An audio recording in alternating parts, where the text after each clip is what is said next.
Assalamualaikum warahmatullahi wabarakatuh. Di sini saya dan kelompok saya akan mempresentasikan hasil analisis vitamin C. Saya Ica Hartika dan ini teman saya Dinda Yunita dan itu Fari Tegar. Tujuan dari analisis vitamin C adalah menentukan kadar vitamin C yang terkandung dalam sampel untuk mengetahui cara penentuan vitamin C pada sampel atau bahan pangan menggunakan metode pemanas dan tanpa pemanas.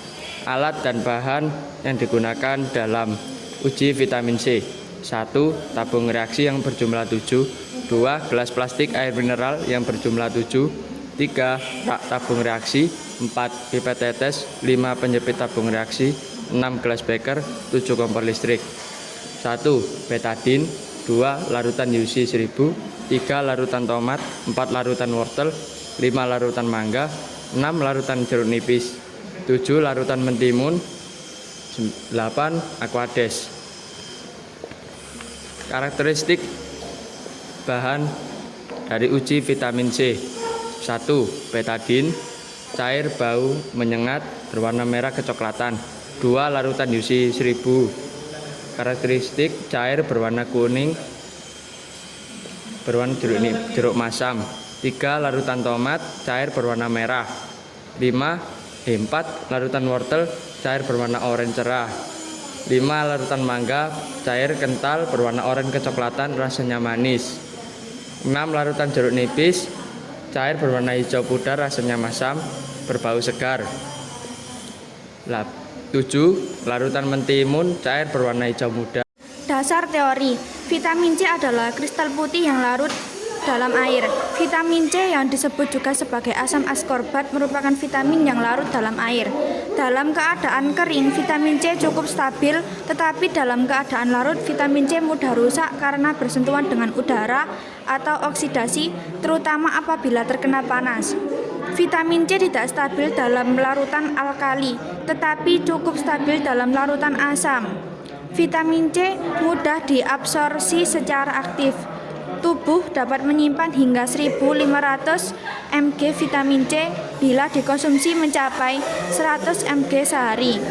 Jumlah ini dapat mencegah terjadinya skorbat, kekurangan vitamin C, selama 3 bulan. Tanda-tanda skorbat akan terjadi bila persediaan di dalam tubuh tinggal 300 mg.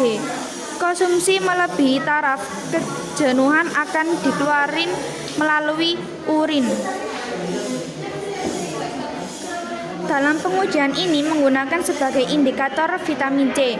Pada kemasan betadine tertara bahwa betadine mengandung pudin atau iodin 10% yang setara iodin 1%. Iodin inilah yang sebenarnya menjadi indikator karena antara askorbat dalam vitamin C dan iodin akan menghilangkan warna dan iodin.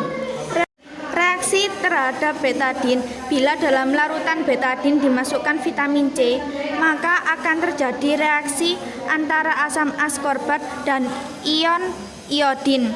Akibatnya, iodin yang terlarut akan hilang dari air dan warna air akan menjadi bening. Tujuan pemanasan dalam analisis adalah semakin lama pemanasan vitamin C akan mempercepat terjadinya proses oksidasi sehingga kadar vitamin C pada sampel akan semakin berkurang. Langkah kerja yang pertama yaitu haluskan dan saring tomat, mangga, wortel, jeruk nipis, mentimun sebagai larutan. Yang tanpa pemanasan yang pertama, masukkan larutan betadine dalam 6 tabung reaksi masing-masing 10 tetes. Lalu, masukkan 6 larutan sampel dalam 6 gelas plastik. Kemudian, teteskan masing-masing larutan sampel dengan pipet tetes dalam tabung reaksi berisi betadine. Yang terakhir, hitung berapa tetesan larutan untuk menjernihkan larutan betadine. Dengan pemanasan, masukkan 6 larutan sampel dalam 6 tabung reaksi sebanyak 10 ml. Lalu, masukkan 6 tabung reaksi tersebut dalam gelas beker berisi air. Kemudian, panaskan gelas beker menggunakan kompor listrik sampai air mendidih. Matikan kompor dan tunggu larutan sampai dingin. Masukkan larutan sampel yang telah dipanaskan dalam gelas plastik. Cuci tabung reaksi sampai bersih. Masukkan larutan betadin dalam 6 tabung reaksi masing-masing 10 tetes. Setelah semua larutan disiapkan, teteskan masing-masing larutan sampel dengan pipet tetes dalam tabung reaksi yang berisi betadin. Yang terakhir, hitung berapa tetesan larutan untuk menjernihkan larutan betadin. Pengamatan. Perubahan warna pada betadin yang ditetes sampel vitamin C tanpa pemanasan. Bahan uji sampel, larutan UC 1000, warna awal kuning cerah, setelah ditetesi 41, larutan sampel berwarna kuning lemon. Larutan tomat, warna awal merah, setelah ditetesi 150, larutan sampel berwarna merah jambu. Larutan mangga, warna awal kuning, setelah ditetesi 120, larutan sampel berwarna ungu kecoklatan. Larutan wortel, warna awal oranye, setelah ditetesi 120, larutan sampel berwarna oranye pekat. Larutan jeruk nipis, warna awal kuning pekat, setelah ditetesi 70, larutan sampel berwarna kuning pekat.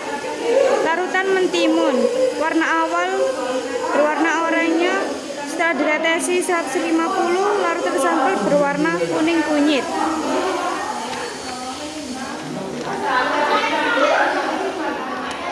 Dengan pemanasan, sampel UC 1000 warna awal oranye setelah ditetesi 25, larutan berwarna coklat. Yang kedua, tomat, warna awal merah jambu, setelah ditetesi larutan 75, berwarna hitam. Mangga, warna awal berwarna kuning, setelah ditetesi 75, berwarna hitam. Sampel yang keempat, apel, warna awal coklat muda, setelah ditetesi 150, berwarna coklat. Wortel, warna awal oranye cerah, setelah ditetesi 130, berwarna oranye. Jeruk nipis, warna awal keruh, setelah ditetesi 70, larutan berwarna merah. Timun, berwarna bening, setelah ditetesi 140, menjadi keruh.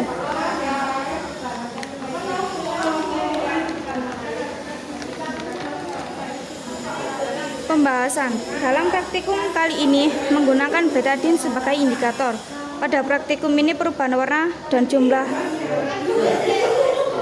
terkesan larutan sampel menunjukkan semakin tinggi kandungan vitamin C dalam sampel tersebut. Dari sampel yang telah dipanaskan dan diuji kembali sebagai besar menunjukkan vitamin C berkurang.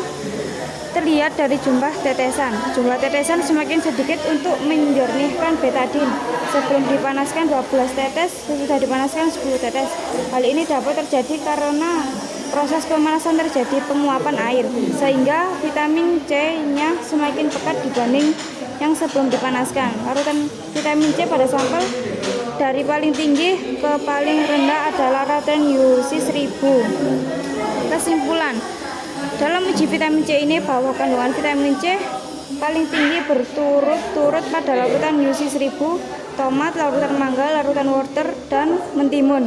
Kandungan vitamin C jika dipanaskan akan berkurang, oleh karena itu bahan makanannya yang mengandung vitamin C dimasak jangan terlalu. Sekian presentasi dari kelompok kami.